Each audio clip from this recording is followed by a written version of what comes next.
cada um, porque a gente veio para o planeta, não foi para ficar de férias. E como eu gosto sempre de lembrar, a gente tem ficado em casa, mas também não é de férias.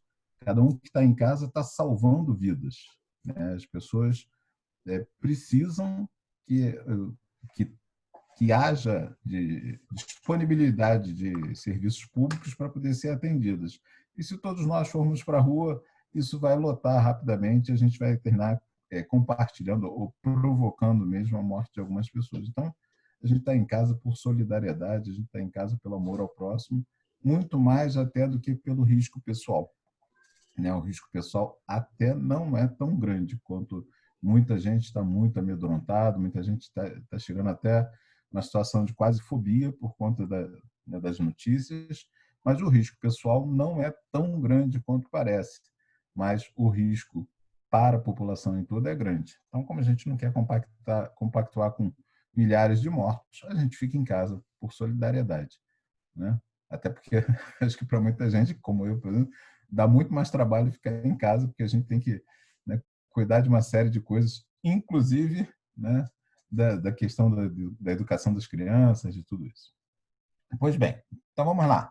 O tema hoje é drogas e como elas afetam o comportamento, né, e como se afetam os próprios espíritos, né? Então, no fim das contas, a gente vai discutir a respeito de drogas. E é logo uma questão que se coloca, né, quando a gente fala de drogas, porque acho que não existe nenhuma comunidade humana que não tenha usado alguma droga. Bom, aí fica todo mundo meio chocado, mas o que é uma droga, no fim das contas? Drogas são substâncias que alteram o humor.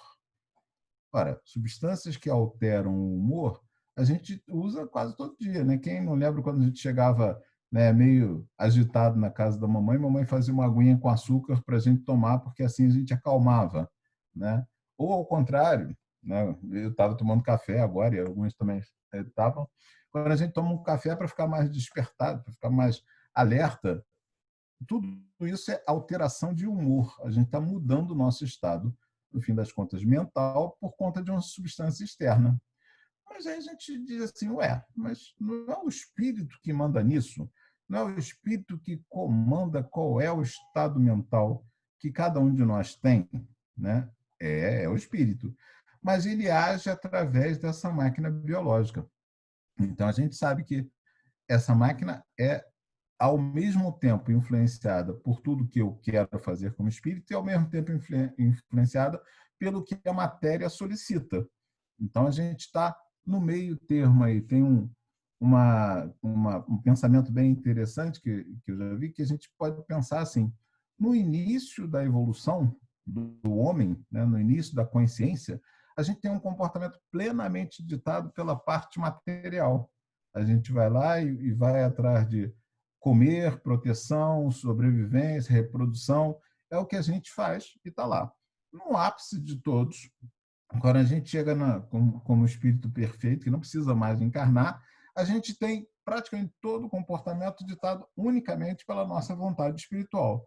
Já dá para ver porque que não pode ser de início, né? Porque senão a gente ia fazer muita bobagem. A gente vê isso funcionando em Jesus, que foi o exemplo maior que a gente tem de um espírito perfeito aqui, onde ele é tão capaz de agir sobre a matéria que ele consegue fazer mudanças, como, por exemplo, de água em vinho e outras coisas, né, de uma forma só pela imposição da vontade espiritual sobre a matéria e conseguir alterar a própria matéria. Então, a gente sabe que a gente não está lá em Jesus, falta muito tempo e muitos planetas ainda para a gente andar por aí, para a gente chegar perto de ser um espírito que possa pensar ser alguma coisa próximo de perfeito. Então, a gente ainda tem muitas encarnações pela frente.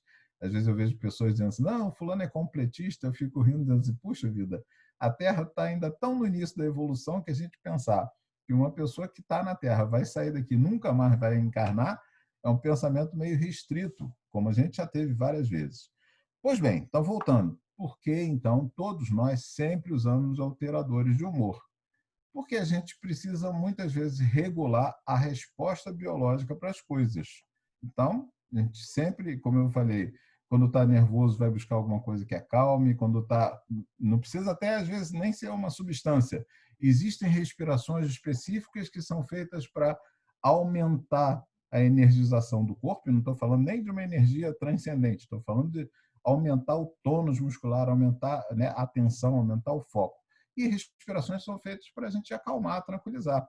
Quem faz meditação conhece isso e sabe quando precisa usar uma e quando precisa usar outra para poder mudar seu estado mental. Então, o estado mental responde a alguma coisa que vem do corpo, a gente sabe disso, né? Então, a gente usa alteradores de humor. E aí, assim, por que que alguém vai usar isso? Porque facilita muitas coisas.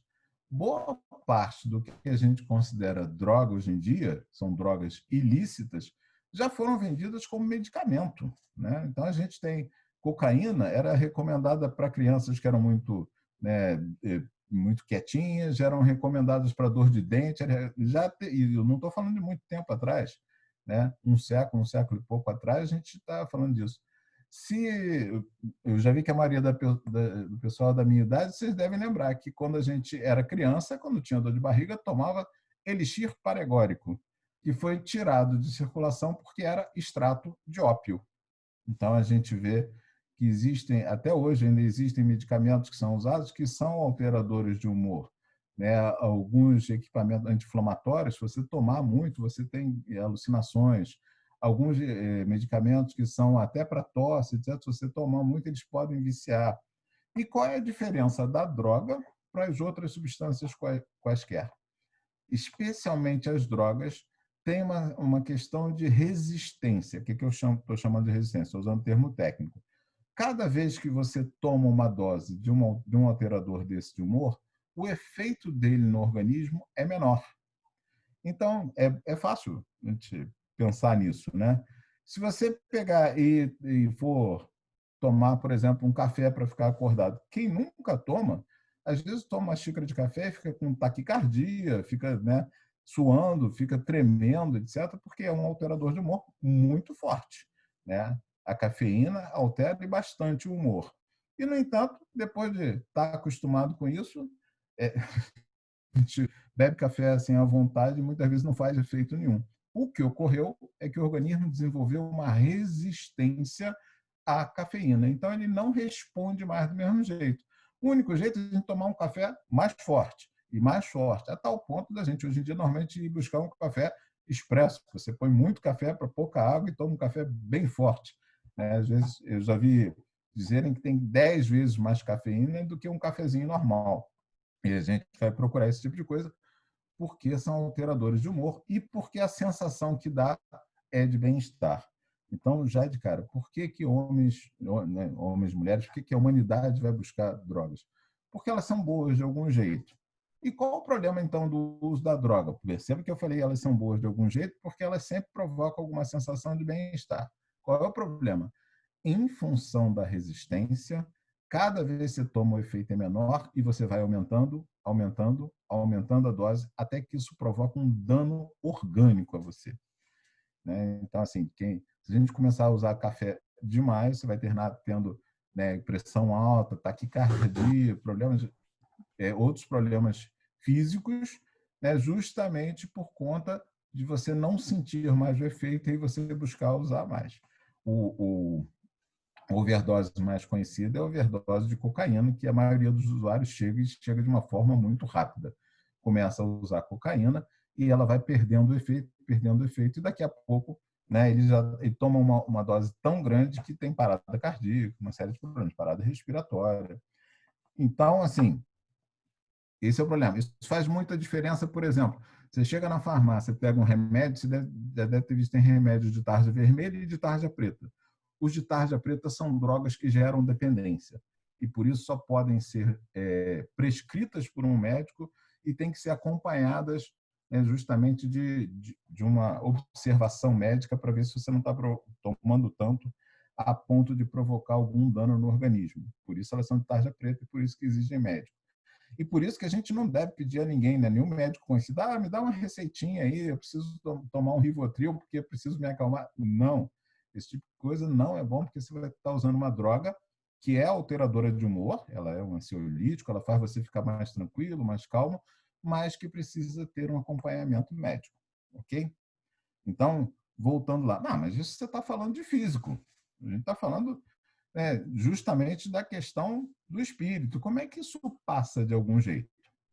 Pois bem, vamos pensar como é a relação entre o corpo e o espírito. Ou melhor, vou usar no sentido oposto, porque a origem é o espírito. Como é a relação do espírito com o corpo?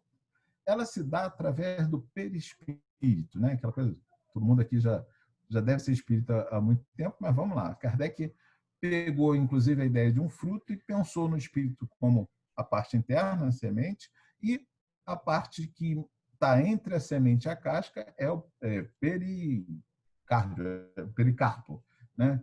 Então, assim, ele pegou esse exemplo e usou exatamente esse termo. Então, entre o espírito e a carne existe um perispírito, algo que envolve o espírito.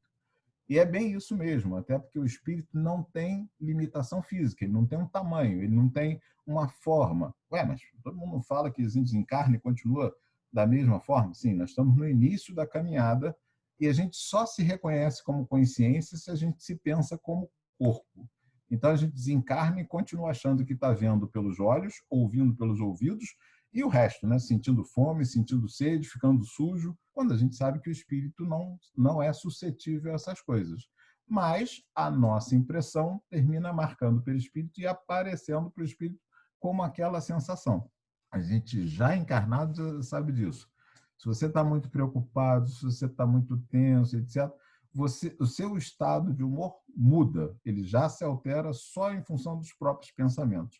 Nós somos até mais plásticos do que a gente pensa. Não é só o humor que se altera, a resposta imunológica se altera, a resposta hormonal se altera. Então, a gente é capaz de alterar muitas coisas na matéria já nesse estado que a gente tem espiritual. Pois bem, então por que vai de um lado para o outro? Não deveria ir, né?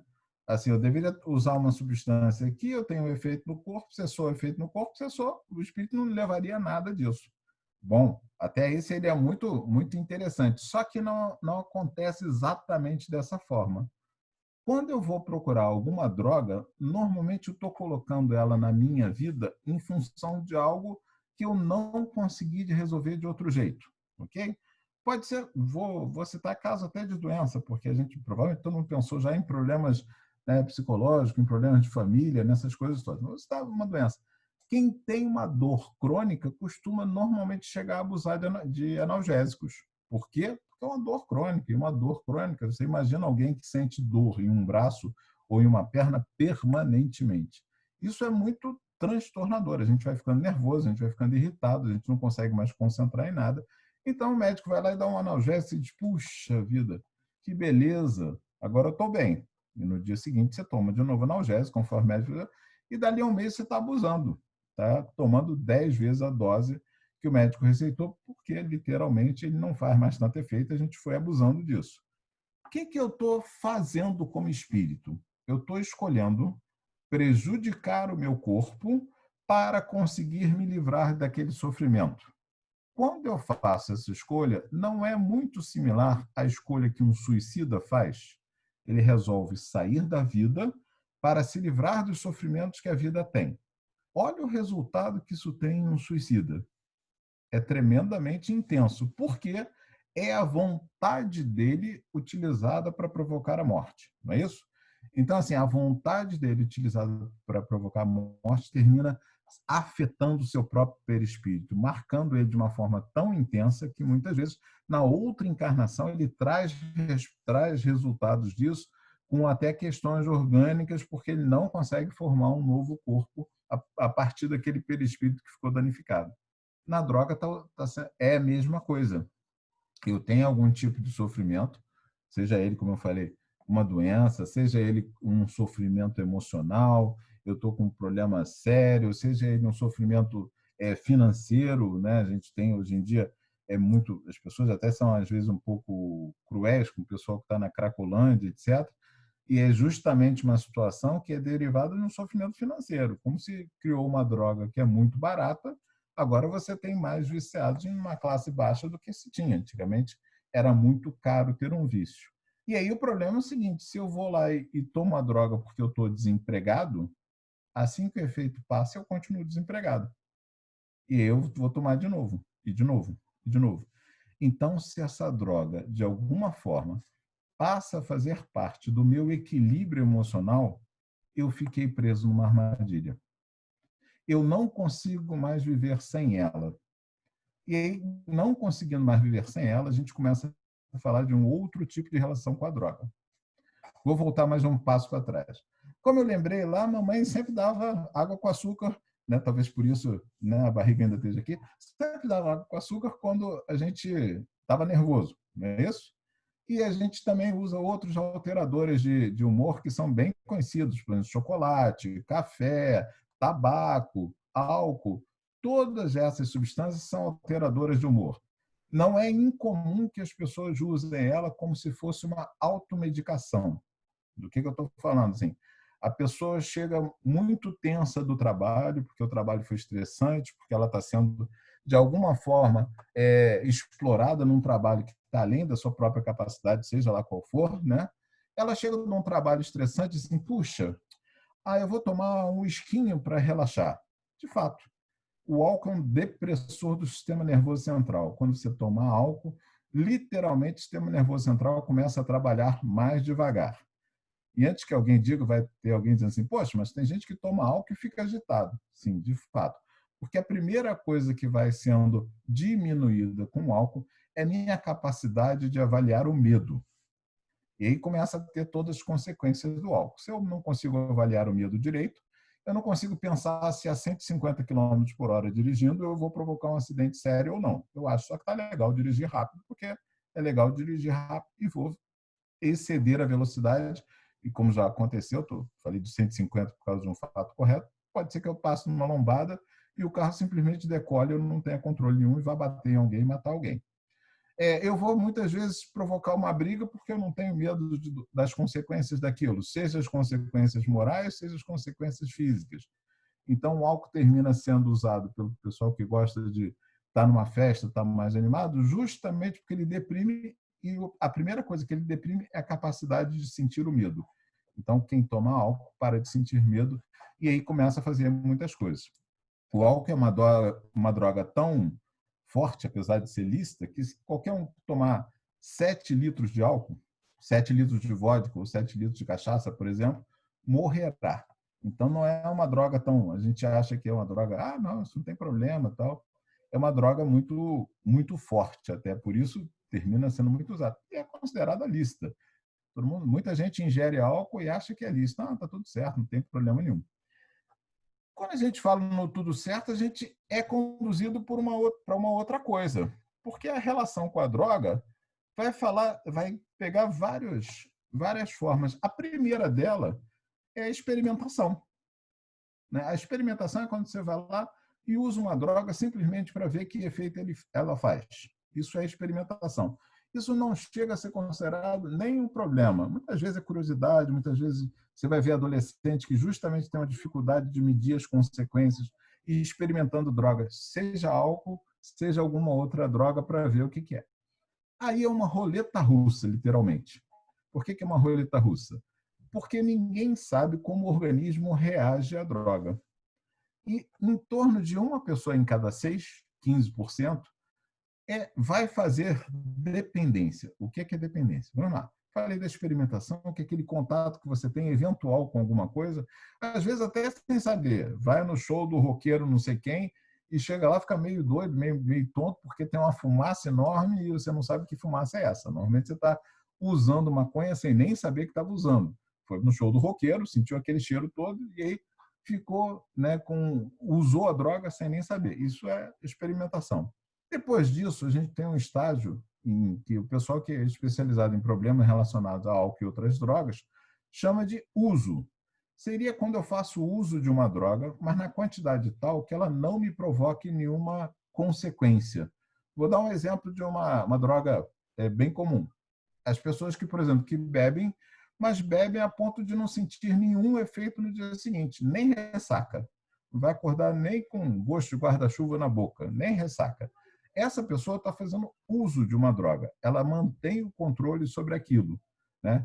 Isso, por incrível que pareça, não é tão frequente quanto se acha. Isso é só 1/3 da população que consegue fazer uso de uma droga.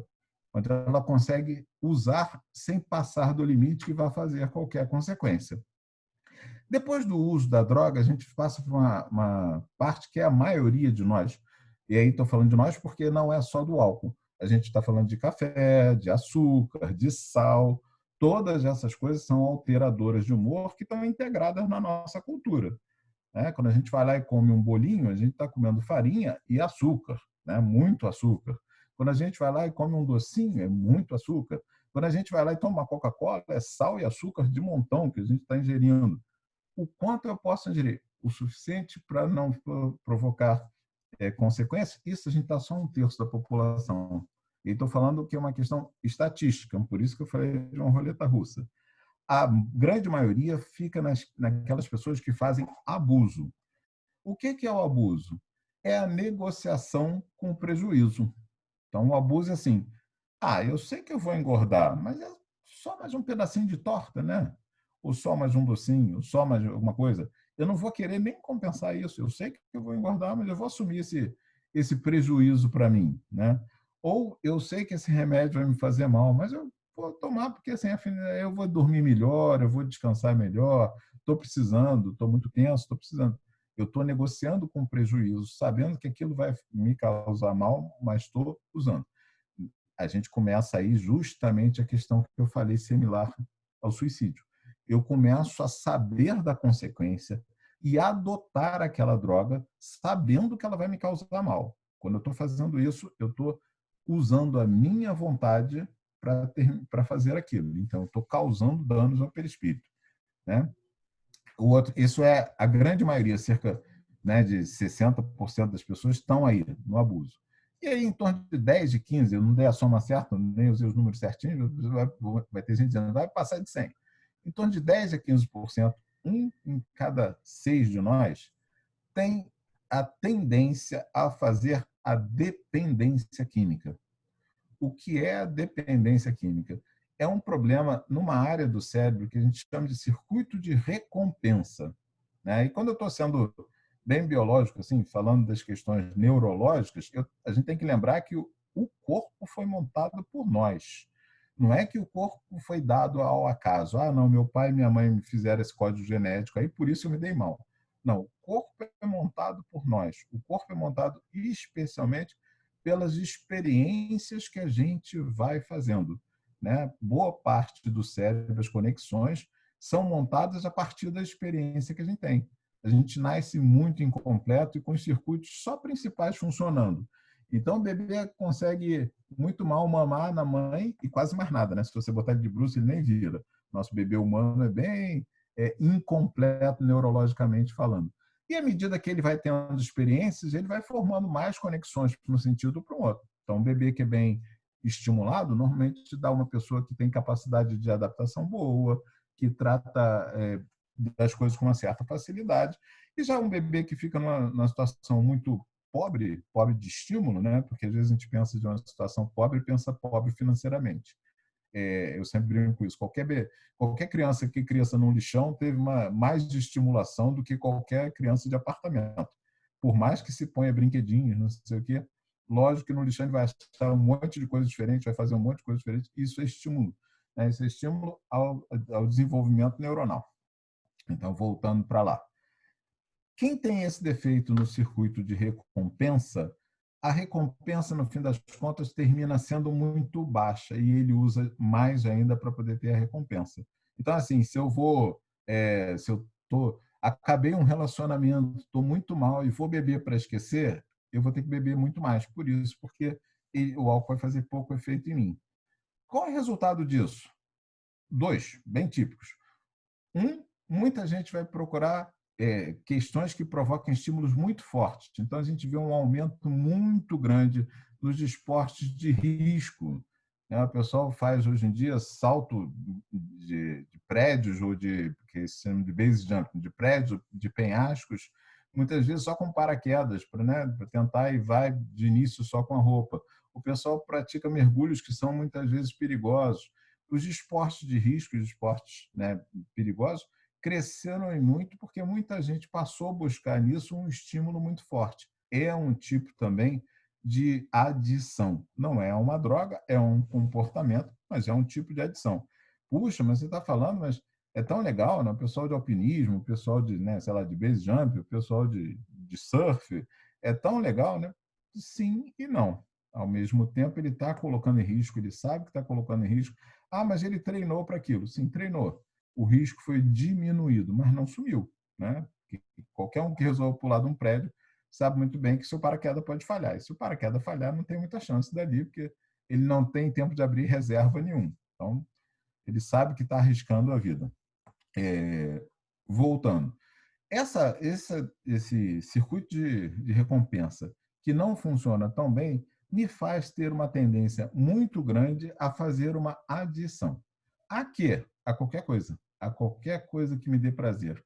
Por incrível que pareça, pode ser até a própria doutrina, né? A gente vê, às vezes, pessoas que vão buscar o prazer do relacionamento na doutrina, deixam para trás uma família complicada e vão buscar nos amigos na doutrina, porque são pessoas que terminam sendo mais fáceis de se relacionar, porque todas elas estão voltadas à evolução. Então, a gente encontra mais facilidade dentro de um centro espírita de fazer um relacionamento bom, positivo, de crescimento, do que fora. E muitas vezes mais facilidade do que na própria família.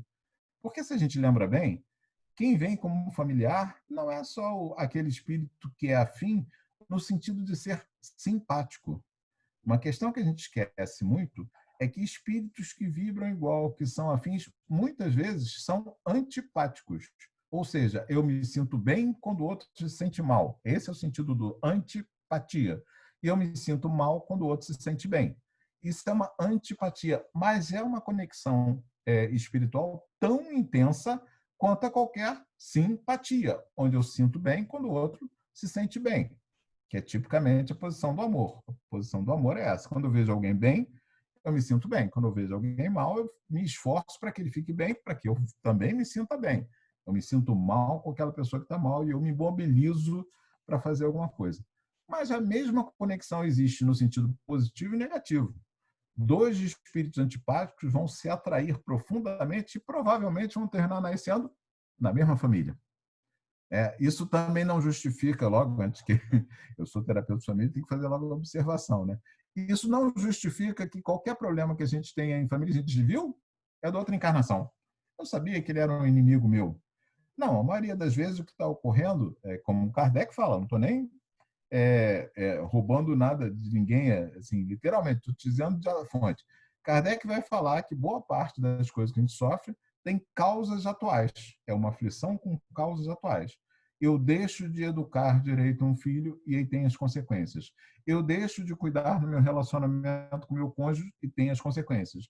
Eu deixo de ser alguma pessoa precavida e cuidar das minhas questões e tem consequências. São causas atuais de aflição e não causas anteriores. Aquilo não vai ter nem a ver com outras encarnações. Ou melhor, o que tem a ver com outras encarnações é exatamente a minha posição frente à vida. Não vou poder culpar, não é o outro que está me agredindo. Eu simplesmente não estabeleci uma relação com ele que respeitasse, inclusive, a diferença. Cada um de nós é diferente. Então, respeitar a diferença, muitas vezes, fala de conviver com pessoas que pensam e fazem coisas que eu discordo completamente. Seja no que for, se é de outra religião, fala conceitos científicos que eu discordo, tem questões de diversão que eu discordo, mas é uma outra pessoa que tem direito às suas escolhas exatamente como eu. Isso é difícil de aceitar, né? A gente já sente que é difícil, né? A gente já fica de pé atrás quando o cara gosta de uma música diferente, né? Se tiver algum vizinho que gosta de funk, eu garanto que vocês falam mal dele. E é só um estilo musical, né? E a gente termina não gostando.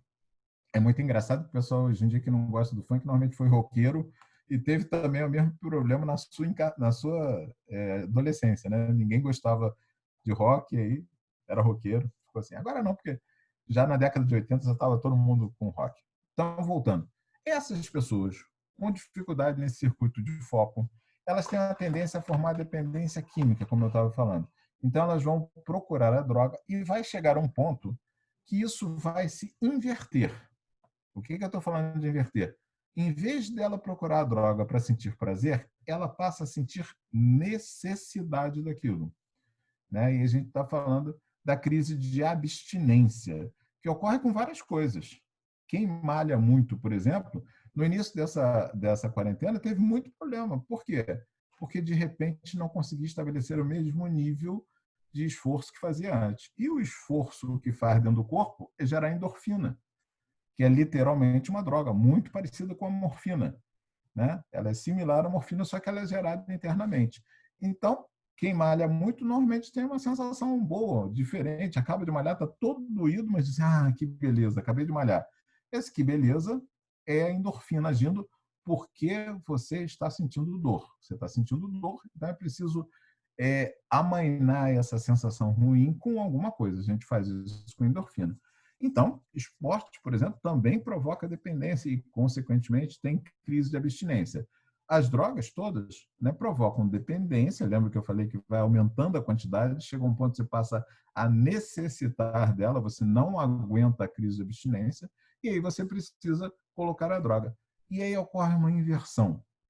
Em vez de você usar a droga, você passa a necessitar dela e passa a pensar primeiramente na droga antes de qualquer coisa. Eu vou dar um exemplo que é bem típico e é bem suave. Aquela pessoa que você diz, você pode, vamos almoçar nesse fim de semana, passa lá em casa. E a pessoa diz, tá bom, deixa que eu levo o vinho.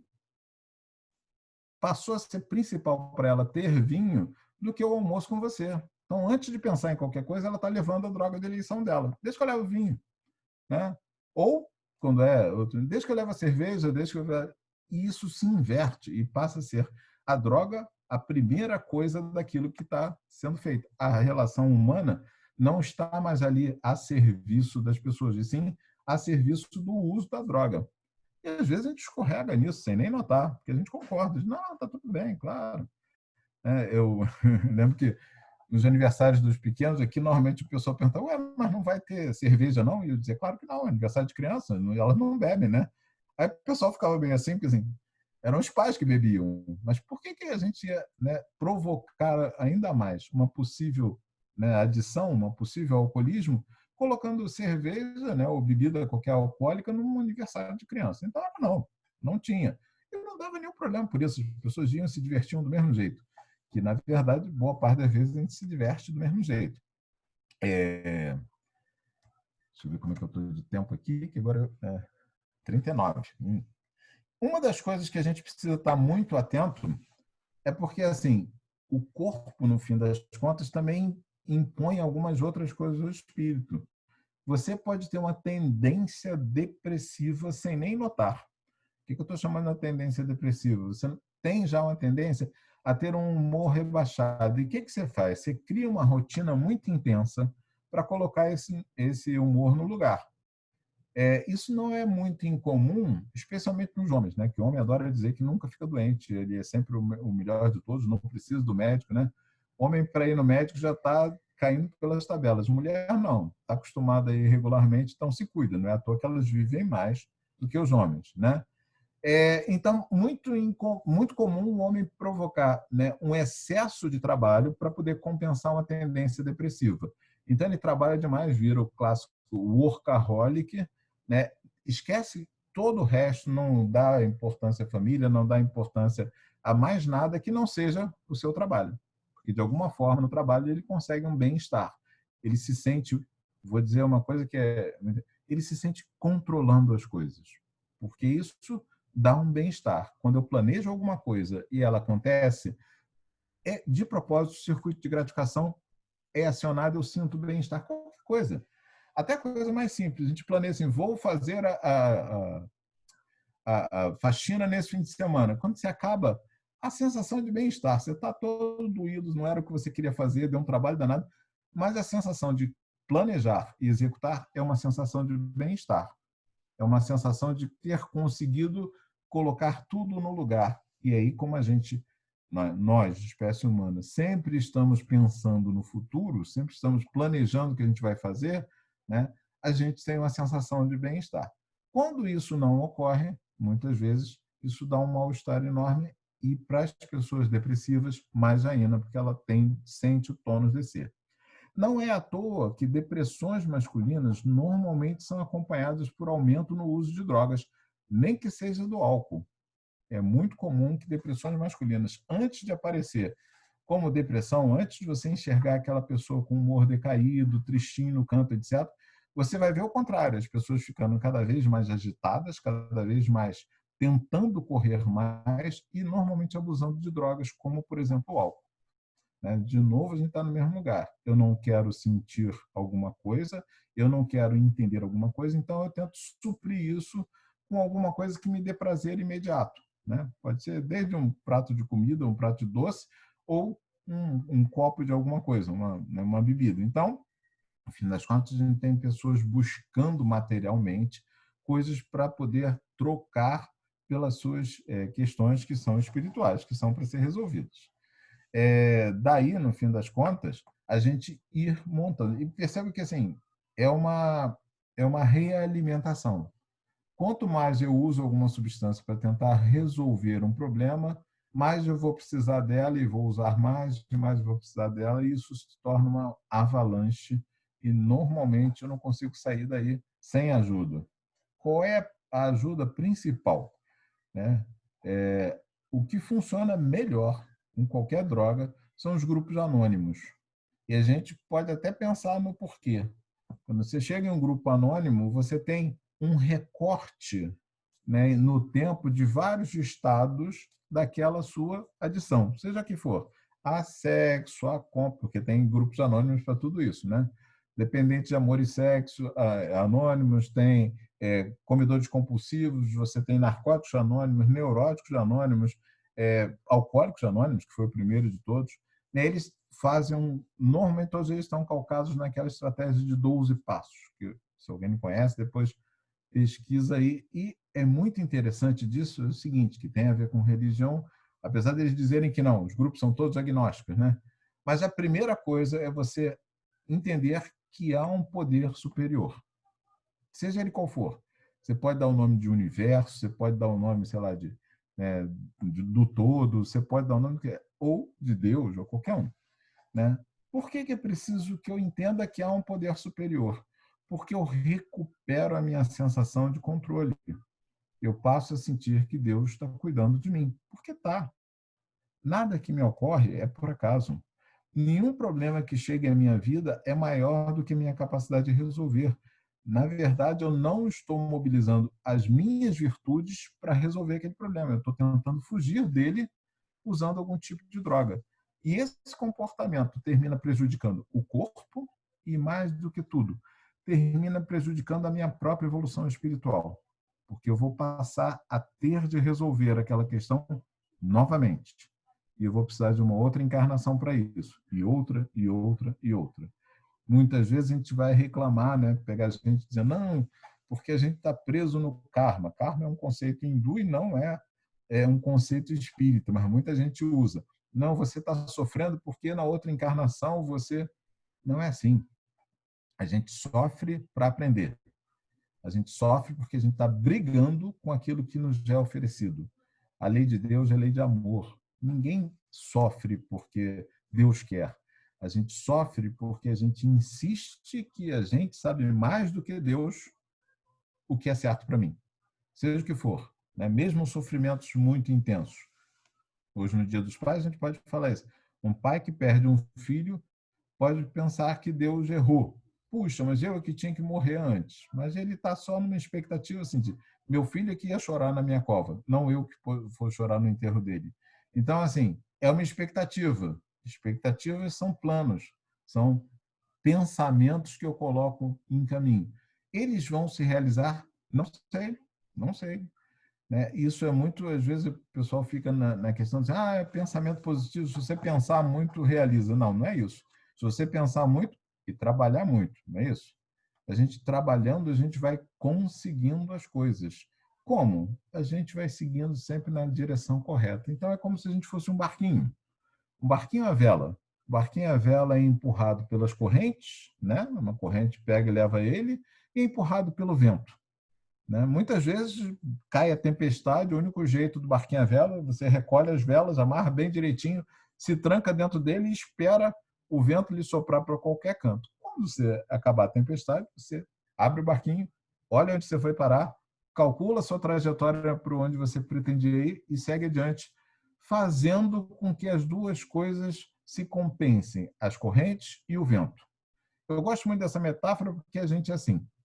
Dentro da gente ocorrem várias coisas, emoções acontecem na gente. A gente lê as emoções e transforma em sentimentos.